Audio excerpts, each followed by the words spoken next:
بسم اللہ الرحمن الرحیم۔ السلام علیکم۔ خوش رہنے کا ہنر، خوشی کے ہارمون ڈوپامین کو قدرتی طور پر کیسے بڑھائیں، یہ ہے آج کی ویڈیو۔ میں ڈاکٹر طارق شہزاد۔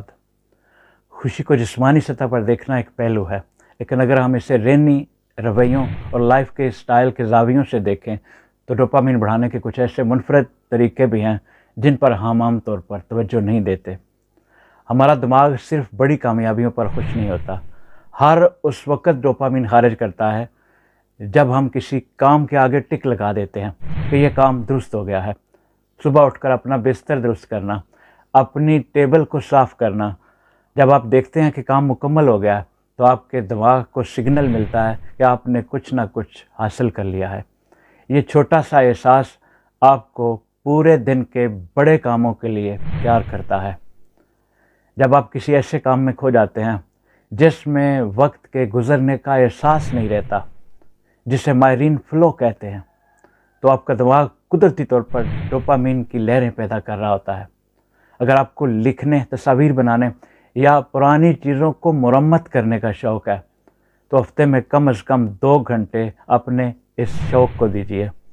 یہ ذہنی تھکن کو ختم کر دیتا ہے، روح کو تر و تازہ کر دیتا ہے۔ ڈوپامین کا تعلق توقع اور تجسس سے ہے۔ جب ہم کوئی نئی جگہ دیکھتے ہیں، جب کوئی نئی بات سیکھتے ہیں تو تجسس کی وجہ سے یہ ہارمون بڑھ جاتا ہے۔ روزانہ گھر جانے کا راستہ بدل لینا، کسی ایسے موضوع پر آرٹیکل پڑھنا جس کے بارے میں آپ کچھ نہیں جانتے، یا کسی نئے ذائقے کا کھانا ٹرائی کرنا، یہ چھوٹی تبدیلیاں دماغ کو الرٹ کرتی ہیں اور خوشی کا سبب بنتی ہیں۔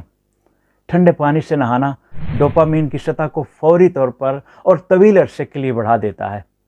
یہ ایک طرح کا مثبت شاک ہے جو اعصابی نظام کو جگا دیتا ہے۔ نہانے کے آخر میں صرف 3 سیکنڈ کے لیے ٹھنڈا پانی استعمال کریں۔ اس سے جسم میں جو توانائی کی لہر دوڑتی ہے وہ براہ راست آپ کے موڈ کو بلندی پر لے جاتی ہے۔ جب ہم ان چیزوں پر توجہ دیتے ہیں جو ہمارے پاس موجود ہیں تو دماغ کا ریوارڈ سینٹر یا انعام کا مرکز متحرک ہو جاتا ہے۔ رات کو سوتے وقت 3 ایسی باتیں لکھیں یا سوچیں جو اس دن اچھی ہوئیں۔ یہ عمل دماغ کو مثبت ڈھونڈنے کا عادی بناتا ہے، جس سے اداسی کے بادل چھٹتے ہیں۔ ڈوپامین بڑھانے کا سب سے بہترین طریقہ یہ ہے کہ آپ پروسیس سے محبت کریں، نہ کہ صرف نتیجے سے۔ جب آپ اپنی محنت اور کوشش میں سکون تلاش کر لیتے ہیں تو خوشی آپ کا مستقل مزاج بن جاتی ہے۔ اپنا خیال رکھیے۔ بہت شکریہ۔ السلام علیکم۔